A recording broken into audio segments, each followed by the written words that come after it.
Hello and welcome to your Desire Mastermind. Today, I really want to take all the pieces we've been working with and take this concept of how at first, when you're learning to manifest and you're learning about universal laws and the law of attraction and about healing and transformation and all these different things about manifesting what you need, want, and desire, changing your mindset around money, health, your body, your work in the world, living your purpose, all of it is one big piece. And you're grabbing little pieces here and there. And we've covered each week here some of those different pieces and then spent the week putting these pieces as we build the whole puzzle and look at the big picture and then come back and look at everything that's showing up, the feedback and every piece of that, to get really clear on, at first, this is something you learn to do. And that's how the journey was for me. Way back when I decided, what if I turn my life into an experiment for the law of attraction? And from there, I realized I went on to learn there are many universal laws, and the law of attraction is one we're always very interested in, and all of it works together, the energy of the universe. What it comes down to is this: you are an energetic being. You are in energetic exchange with everything and everyone in the world, including the universe. The universal energy is neutral. It doesn't judge, you are a good person, you are a bad person, you're more in need, you don't need as much.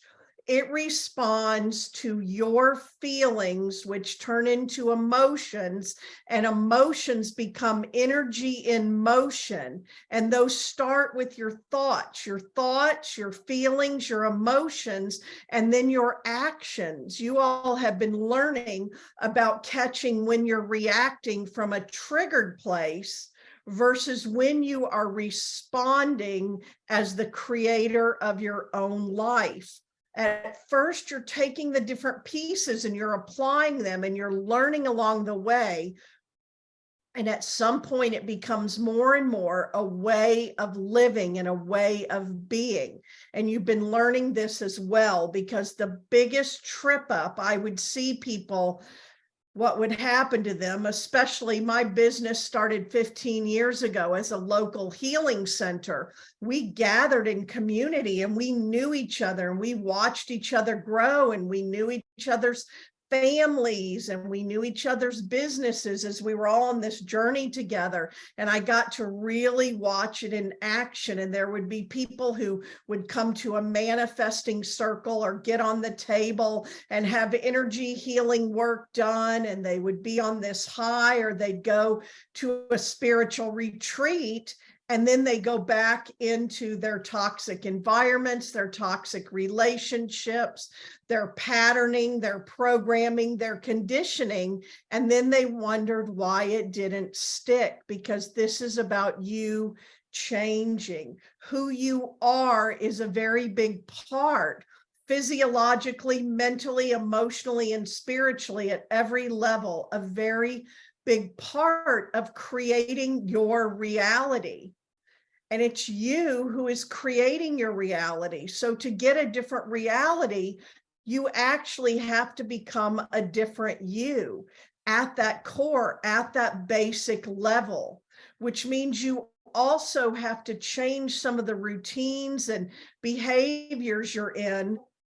I had been building my business for a few years. My business had gone from local to online. I was doing more of the coaching and the teaching and speaking and writing and just really expanding my business. And I was in a stuck place. I was in a stuck place monetarily. I was in a stuck place in my life. And I was learning from all the coaches and the masterminds and the groups. And I just wasn't having a lot of forward movement. And I took this piece that every time you're asking, Spirit is bringing you opportunities. And I really, by then, was pretty certain that ask and it is given can be counted on. It's found in every sacred text. Ask and it is given. And so I thought, okay, if this is true, I always want to go first, test things out, and then bring them back to my community, my clients and students. If this is true, ask and it is given, because I found myself in a little pity party and I was saying, it's not working and I don't know why it's not working and I'm doing all the things and I keep asking. And then I learned some pieces that are really important. And that is the minute you start asking, it starts being given and the universe starts delivering it to you immediately. One is based on your expectations, positive or negative, your counter intuitions. We've been talking about all of this, your counter intentions, all your old stories. You can literally block, you can have blind spots and blocks to seeing the opportunities that show up so that you can't even see them and they're trying to get through. What happens the minute you ask, you desire and you ask, is both the opportunities start showing up, a way has already been made, and anything that needs to be cleared, healed, and resolved also starts showing up. And both of these are showing up simultaneously. That's why you're really wanting to learn how to be looking at the breadcrumbs and understanding what's going on. The more resistance you get at this time, it actually means because you're getting so close to what you want, you're ready to clear the way and clear, heal, and resolve. Another thing that happens is the opportunities show up and they look illogical because of your own limiting beliefs, your own blocks, your own triggers, your own stories. They appear illogical, inconvenient, uncomfortable, and often expensive. And this across the board, I'm here to tell you 15 years later and more, this happens still every single time. When I want something I'm not yet a match for that's bigger than me, I have to clear, heal, and resolve whatever's in the way. And it requires me to stretch and grow and do something that is not my norm and can be uncomfortable, inconvenient, illogical, expensive, to become the person that's a match to it to get those results. So I was really seeing how this was all playing out. I'd created some big things and frankly, really surprised myself. And so I declared with this coach I was working with, she was having a really powerful impact on me. I declared to her in front of a big group at a big event, this is my year of yes. I felt like if I can do this, I'll have something really powerful to bring back to my clients and students. Now, I will preface this by saying it's not for everyone, but it is powerful. I literally committed that I would say yes to every opportunity that showed up that year. And it was like game on with spirit and the universe. So scary things, investing in coaching, investing in masterminds, traveling, speaking engagements I didn't feel ready for. That year, I doubled my income in less than 12 months. I doubled my impact, all my numbers. I spoke on big stages. I published my book, and I took this life-enhancing journey with a group of entrepreneurs to Africa. It was like everything that showed up, I said yes to it. Now, there are all these other things that showed up as opportunities, as possibilities, little and big. So some of those I could see, oh, absolutely, this is getting me to where I'm going. And spirit does some of that, like, okay, well, here's a big one. You can say yes or no, but this one will really propel you forward. And if you can really match this frequency and this energy, and it was a wild ride of a year. I went from not speaking much to speaking in Las Vegas on a stage in front of 1,000 people that I did not feel totally prepared to do, but I said yes. In the same way, I said yes to all kinds of things that weren't as clear. And this is what I want you to really understand. So those were my results at the end of the year. It opened my eyes. It did give me the powerful story to fully then tell people, look what happened when I said yes to every opportunity. That means there were money opportunities, opportunities in my family. If I went back and looked even more, everything was part of it, every single thing that happened. And I was riding that wave of it. The part that I want you to understand is, now I'm so aware of it that whenever I come through any wave like that, or anything where the thing I've wanted, needed, and desired comes in, I can look back now and see all the breadcrumbs. And what I'm here to tell you is some of them are very clear and they're very obvious, but a lot of them aren't. And some of you I've shared before. I really want you to see on the other end of it, I can go back and see where things that were presented as opportunities, you start learning to feel them in your body, to see them, or just to say yes to them. And they aren't obvious. They're leading me in that direction, because sometimes I have to make a contact with somebody that's going to get me there, but you can't see. So that is why I have gotten so good at saying yes whenever opportunities show up, and then really opening, not letting my mind jump in and say, you can't travel right now. That's too expensive. You don't have time for this. The ones that have blown my life wide open the most dramatically were the ones where my mind was saying, that's too much money. You don't have time on your calendar. That's not necessary. You've got other irons in the fire. You've got other priorities. Don't do it. And instead I open and I say, how can I make this happen? And I can go back and see where everything I said yes to got me to where I am. It's happening in my life right now. And I can go back a year and a half minimum and see all the times I had to take an action in that moment to prepare me to be able to do the thing now that I need and want to do to make the things happen of where I'm going and what I want to be, do, and have. So this is about getting even clearer when those things show up, and it can get confusing. What I have learned is I will get a full body yes, because now I know my mind is not invited to make the decision. I will make the decision with my knowing and my intuition and spirit first.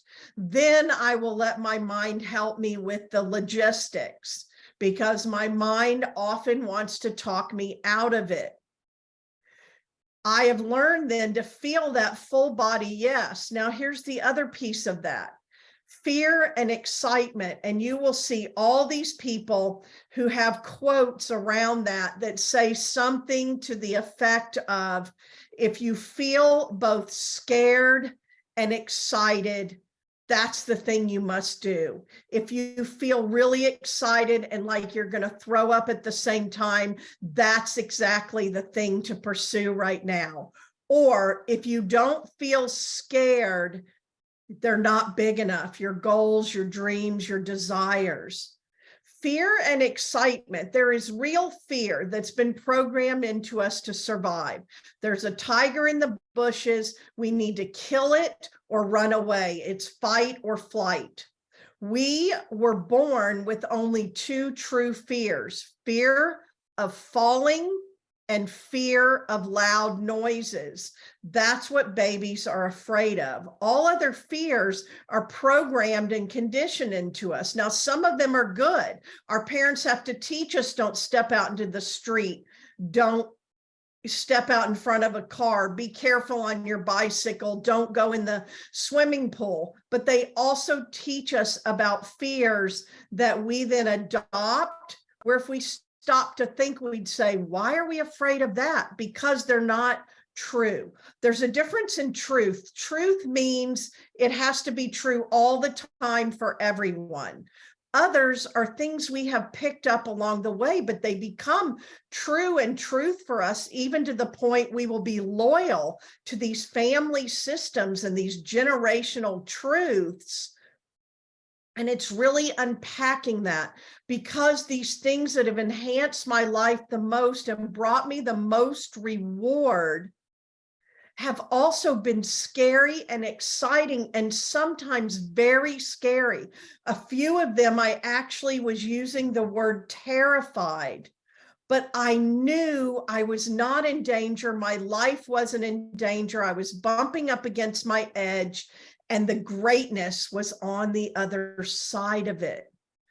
They did these studies, some scientific studies, and I've talked about this before. They fascinate me. When I heard about it and saw it the first time, it has really stuck with me, where they wired people and they measured their nerves, their brain synapses, their muscles, their perspiration, all their systems when they were exposed to fear and excitement. And they were surprised to find out they were exactly the same, what was firing off, which told them that fear and excitement are the same in the body at that level, at that adrenaline level. That's why you have risk takers that will jump out of airplanes and dive off cliffs, and then other people who are scared, and people who will risk all their money and risk their lives, and people who won't. Again, it doesn't mean jump off every mountain, jump out of an airplane, but there are things you're feeling as fear that can be transformed into excitement. And one of those for me was speaking on stage, because once I knew I actually loved it, I went from a huge fear of it to then realizing it's part of what I'm meant to do, and then getting asked more and more to do it and being so afraid. And here's the thing, people always ask me, well, when will the fear go away? And how do I make the fear go away so I can go do the thing I want and need that'll get me what I want, need, and desire? And I have to say, the fear doesn't just go away. The fear goes away when you go through the thing, and your body and your brain, whose job it is to make sure you survive in this body, in the third dimension, realize you're still alive and well. And then the fear goes away. And even then, I would ask famous mediums and speakers, when does the fear stop when you get on that stage? And a lot of them said it doesn't really. And actors will tell you the same thing, and performers. It's noticing. I learned how to recognize my fear and then really get excited and deal with the fear and push through it and live through it a few times and go, okay. It's determining what is a real fear, because also our intuition can show up and say, don't do that, don't do that. And you know when these things are. So you're having to learn to determine when it's really your intuition saying, no, shouldn't do that. No, that doesn't feel right. That doesn't sound right, versus, oh, you don't want to do that. That's too risky. That's too dangerous. You shouldn't do that right now. Say no. All of this is about seeing the breadcrumbs, because you'll have the big opportunities, but when you really want to speed it up and move forward, you will also have these breadcrumbs that come along that you didn't even realize how they're all connected. I have talked before how I have this very big destiny with the community, the spiritual community of Lilydale. And I felt like someday I might end up living there, but that was way in the future. And I started feeling like Spirit was saying, you have a part to play, and go to Lilydale and be a part of Lilydale. What I want you to understand is I became an official part of Lilydale last year, January of last year.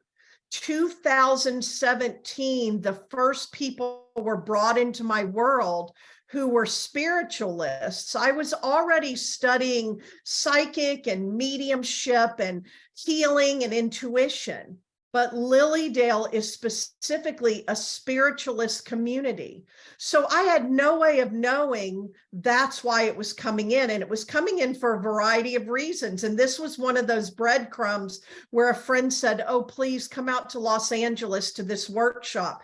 There's this amazing medium. And I said, I don't know who she is at all. And I'm really busy and I'm on the East Coast and I'd have to travel to the West Coast and then travel somewhere after that. But I kept feeling like I'm supposed to go. And this is where we will resist the things that are going to change us the most. Some part of us knows the change is coming. I wasn't aware of it at all. Even down to a week before, I was saying, I can cancel that trip. Yet when I went and showed up there, I thought all these other things I was doing over here were important.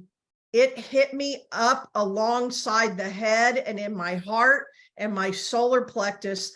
This woman is my teacher. I'm supposed to do something with her. Oh my gosh, I didn't know she was one of the oldest mediums, most famous mediums in the world from the UK. And the UK is where spiritualism is so alive and well. That led me back into developing my mediumship, which then led me, for instance, to meet Jessie. So see, as all our destinies are intertwined, I was really busy. And next thing you know, I'm driving to Austin to be in this mediumship workshop.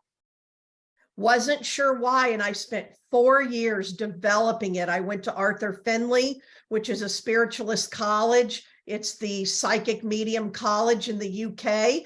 I had other mentors from the UK, and I went to Lilydale. I already knew of Lilydale. I had been there years and years ago, almost 20 years now. And all of a sudden, Lilydale came back and I made my first visit back to Lilydale.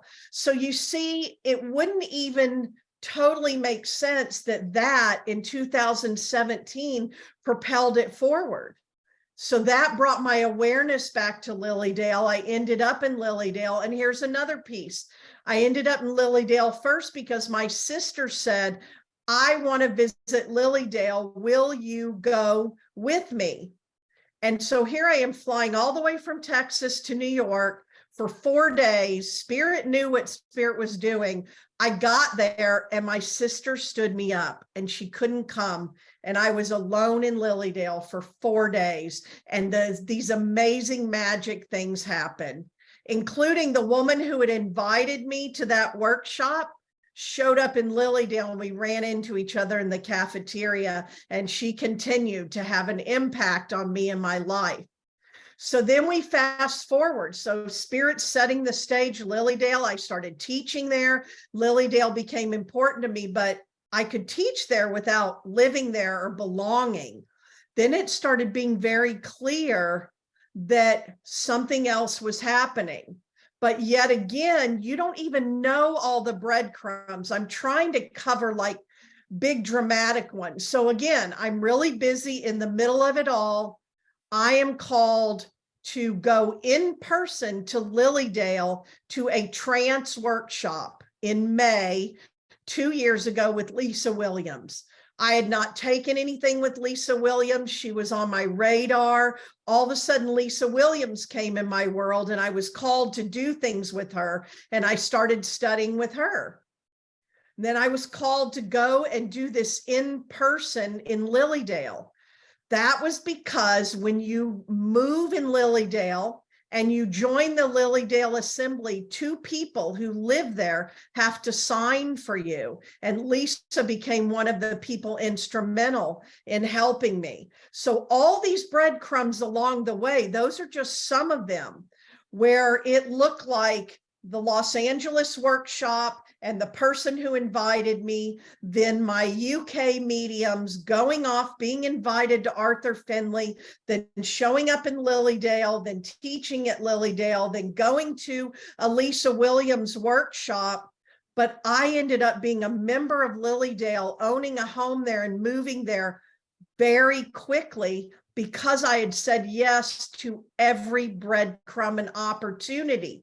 Sometimes you will say no, and that's just, we have free will. So it might not have happened as easily, but by the time it was all coming together, it was just happening because where there's a desire, a way has already been made, to the point that when I finally said, I'm supposed to go to Lilydale and this is supposed to happen soon. I showed up there to teach a few years ago and I started getting all these signs that I was meant to come to Lilydale now. My mind was saying, well, you don't even qualify yet. I heard it takes 1.5 to 2 years. My mind was kicking all this up, but I'd said yes to every breadcrumb. So that is just one example. Now, let me show you the other side of it. So in every one of those, I was meant to be living my purpose and being in service. But at the same time, this is where I tell you all, your superpower is meant for you as well, because that 4 years of my life was so much spiritual growth and personal development. I met amazing people. I traveled all over the world. I grew closer to spirit. My mediumship really came forward. My gifts opened up. And then remember, I was a spiritual business coach. All the mediums found me and started hiring me to help them with their businesses. But I had to become a trusted person in their community. I couldn't as easily come from outside their community. Well, who are you to say? You don't know. Instead, it happened very naturally. So then my business grew and was just booming. And Lilydale has been amazing for my husband and I, and it has enhanced and enriched my private life. So all along the way, the more I say yes to the breadcrumbs and I follow all of them, it's like the pieces of the puzzle just slide in. And back when I fought it more and I had more resistance, or I let my mind make the decisions, or I said, that doesn't make sense, but I'm feeling a full body yes, and I'm excited and scared, and I would talk myself out of it, things didn't go that easily for me. If you think of everything over these 90 days and everything you've learned and all the pieces, you'll be able to go back and see the breadcrumbs that you didn't even realize were part of it. And in the same way, you will be able to start trusting more and more. Now I just see when things come in. Another one I've kind of talked to you about is I was in another stuck place summer of 2021. This is before all the Lilydale stuff came in. We were just coming out of COVID, and I'd had 2020 and 2021 were huge years, but nothing I was doing was sustainable or how I wanted to be doing it long term. Like a lot of us, we made the best of what was there. And I got this invitation to fly to New York City when a lot of people weren't traveling yet, and there were going to be some hassles or some things, and it was a very expensive ticket. And my mind did not know why I was going with the people, even with the people who were having the event. And when I showed up there, it started this whole wave where I grew personally and professionally. Lilydale came in, money, my business, all those things. And I ended up traveling with a group of women and having that coach. But saying yes and just going to New York City, I don't know why I'm going. And then I ended up traveling with her all over, and things just kept getting better and better. And there again, travel is always high on my list. I want my business to always include travel. So whatever yours is, you will know you're on that wave and you're saying yes to your opportunities, and you're seeing and following the breadcrumbs, because your desires, the big ones, the little ones, the ones you sent out as rockets of desires and you hadn't heard from them in months or years, they just start popping back into your life. And then the big things that are the next pieces in your life come in, and they can surprise and delight you. They can take you by surprise. There were also scary moments in all of that. Developing my mediumship and getting on stage as a platform medium, I knew Spirit wanted me to do it, and I didn't have to totally know why. Then my mind was like, well, are you shutting down your business and you're becoming a platform medium? And then my mind wants to run off here and there. No, it ended up that wasn't it. And I kept saying, this is the most terrifying thing I've ever done. It truly was. But if I can do that, I can do all kinds of things. And I would never have been accepted into Lilydale as a community member and a resident without all those spiritualist people on my resume and writing letters for me. And I didn't have any of them, but Spirit knew I'm supposed to be part of Lilydale. It's just astounding. And so now I sit here and the next pieces are unfolding. And now I can go back 2 solid years, a new desire and a new thing I've been scared and excited about is unfolding. And I'll be able to share it soon. And I have to go back 2 years to every breadcrumb and everything I said yes to get here. Now, it still could have happened, especially if it's your destiny, but it wouldn't have been so easy and so quick. Also now, the last thing I'll say about this is don't beat yourself up and second guess. This is an experiment. I've been doing it for years. So don't get down on yourself. Just keep noticing and being aware. How much during every day can you stay conscious and be that conscious creator? And how much are you open to transformation? Where are you feeling your biggest desires and where are you feeling your biggest resistances? And being willing to unpack that. And when you don't know, really looking at that, I still bump up against things. I'm thinking of something just this week that didn't play out the way I wanted to where I started getting in a little panic, or panic's not the right word, but a little anxiety, like, oh, I see what I wish I wouldn't have done. I wish I wouldn't have reacted that way instead of responded.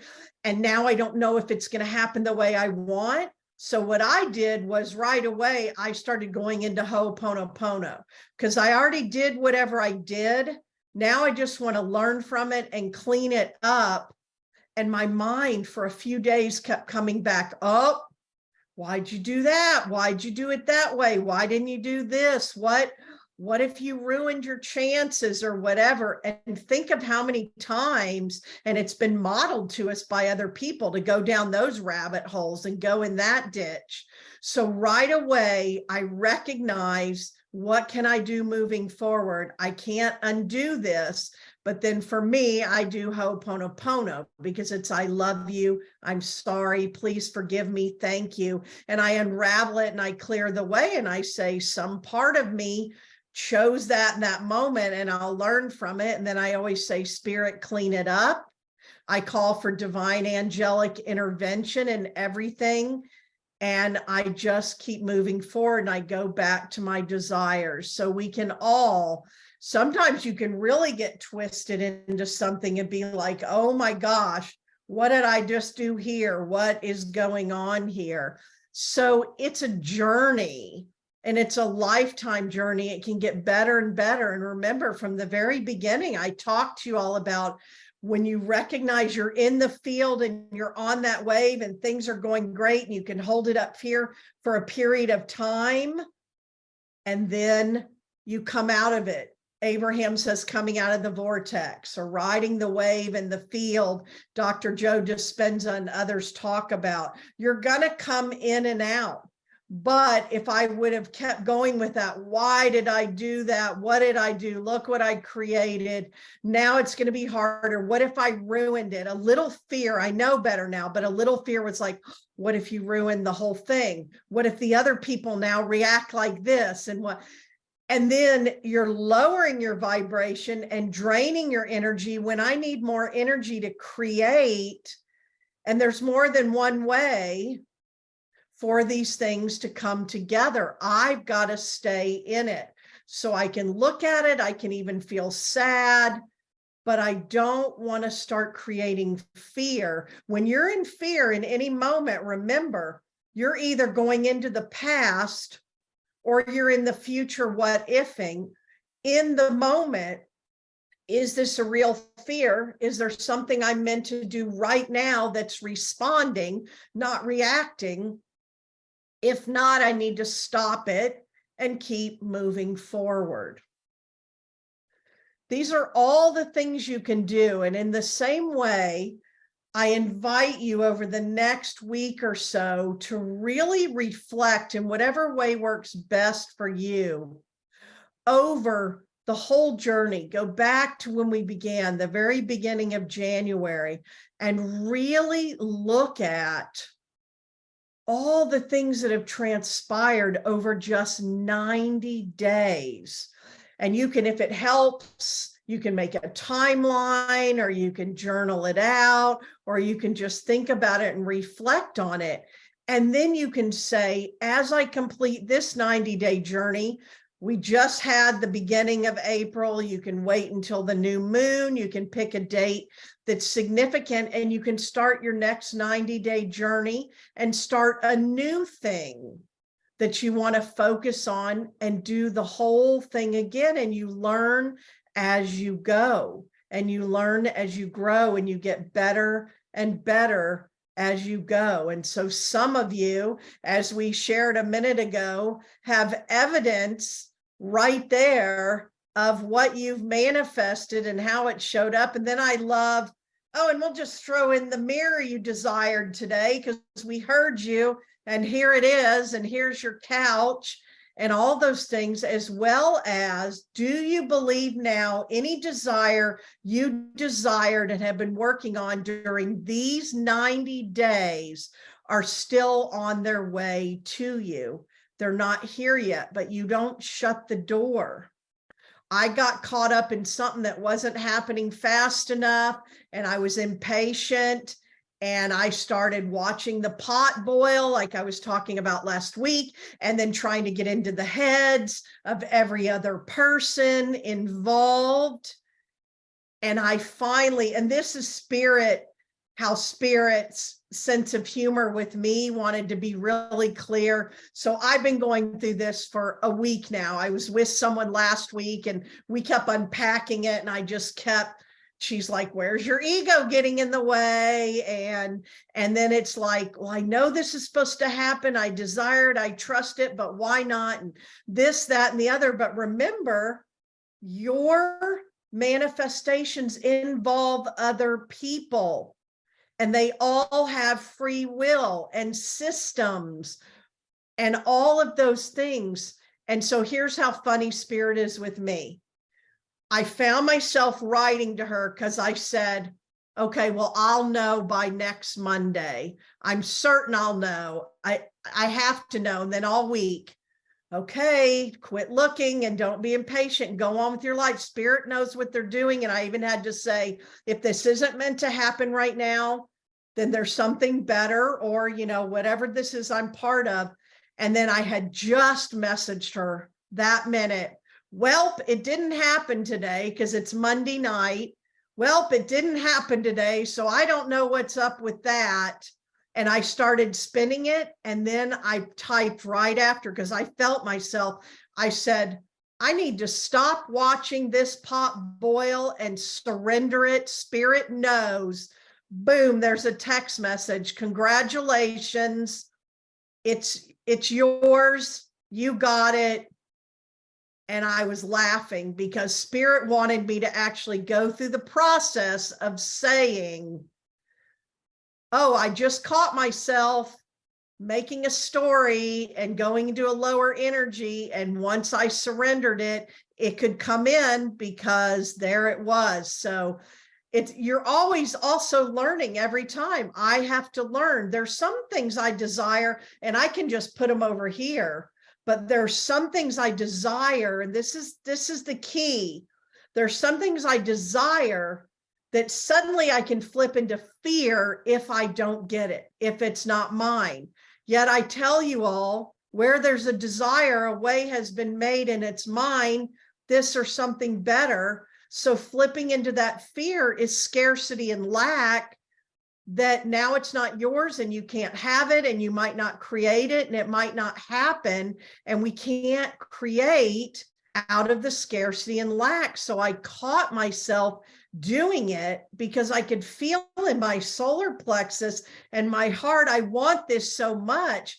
But then some of that was my ego, where the things that come in the easiest are when I'm truly detached from the outcome, which we talked about one of the weeks. So there, I was not totally detached from the outcome, and part of it was my ego and then my desire. So you see, you're sifting through and you're looking at all these pieces. And so it's very complex. You can get some great hit and miss manifestations, learning the basics, doing it, reading the books. The minute you first learn how to get into higher vibration, you're going to create some stuff because you're finally getting in that higher vibration. And every time you use a powerful tool, what I wanted you all to see was that next level through the work we've been doing together these last weeks and months. Then there are nuances and it gets more subtle and it becomes a complex system, but it is infallible. I can still tell you today, with everything I just shared that I've been going through the last week, it's infallible. It always works. But sometimes people want to say it doesn't work, it's not working, it doesn't work for me, it's a scam.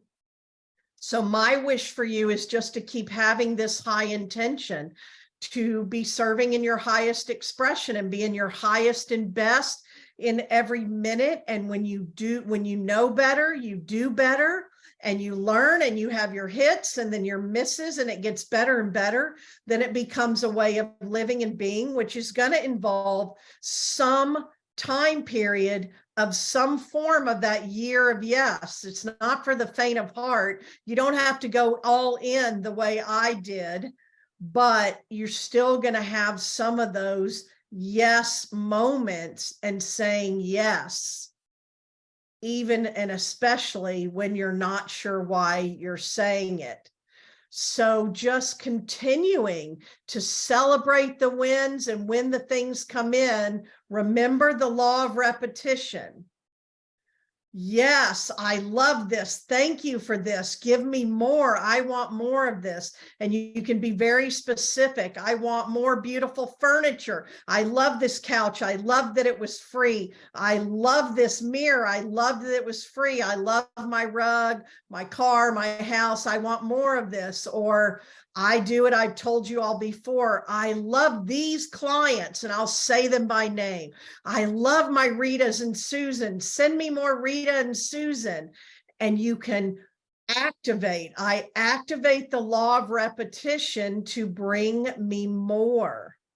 And then getting out of your own way, but seeing yourself as the powerful creator you are, which even means when I get some of what I don't want, wow, look what a powerful creator I am, because that old story still has more emotion and trigger than my new beliefs. That old limiting belief still has power, and we want to decrease their power and decrease their charge until they no longer have power and charge.